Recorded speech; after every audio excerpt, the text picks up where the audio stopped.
The 2021 Formula 1 regulations have been announced, IndyCar has a new owner, and James Hinchcliffe's championship future is in doubt.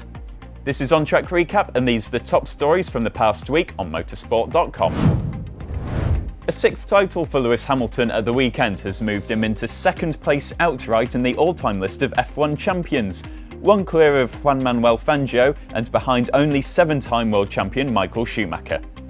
Now Lewis and MotoGP legend Valentino Rossi will swap the Mercedes Formula 1 car and Yamaha MotoGP bike on December the 9th at Valencia, Motorsport has learnt.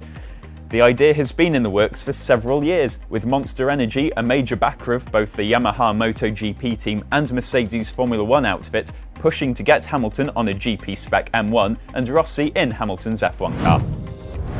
Formula 1's technical, financial and sporting regulations for the Championship's 2021 overhaul have finally been approved.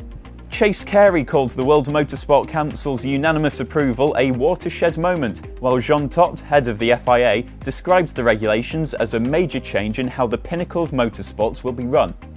The new technical regulations have been researched extensively by the FIA and F1 in a bid to create cars that are easier to follow and make them look more futuristic.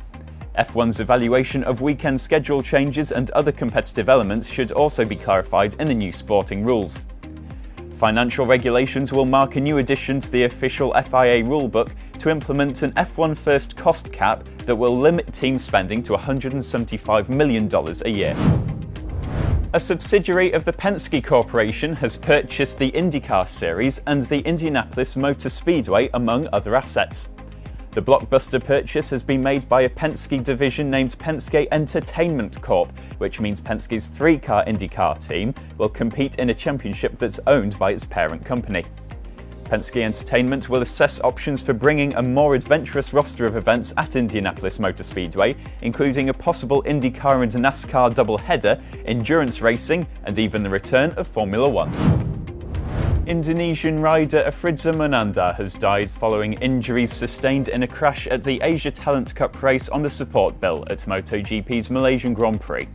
On the opening lap at turn 10, Munandar was involved with an incident with Japanese rider Shinji Ogu. The race was red flagged immediately while both riders received trackside medical assistance. Munandar was subsequently taken by air to the Kuala Lumpur hospital, while Ogu was reported as conscious and taken by ambulance. Despite the best efforts of the medical team at the hospital, 20-year-old Munandar succumbed to his injuries. Munandar had enjoyed a strong campaign in the Asia Talent Cup in 2019, scoring 2 victories and 4 other podiums. A shocked James Hinchcliffe says he's still trying to secure a full-time seat in the IndyCar series for 2020 after losing his ride with the McLaren Schmidt-Peterson team. Hinchcliffe scored the last 3 wins for what was previously named the Schmidt-Peterson Motorsports team and took pole for the 2016 Indy 500. Despite the team switching to Chevrolet power for 2020, he was expecting to fulfill a 3rd and last year of his current contract, his 6th with the squad. Team co-owner Sam Schmidt told media it had been a gut-wrenching decision to let Hinchcliffe go. Patricio O'Ward and rookie Oliver Askew will be the team's drivers next year. That's your on-track recap. The links to all these stories are down below. You can always get the latest news, analysis and opinion from motorsport.com or from our brand new app, which you can download now, available on Android and iOS.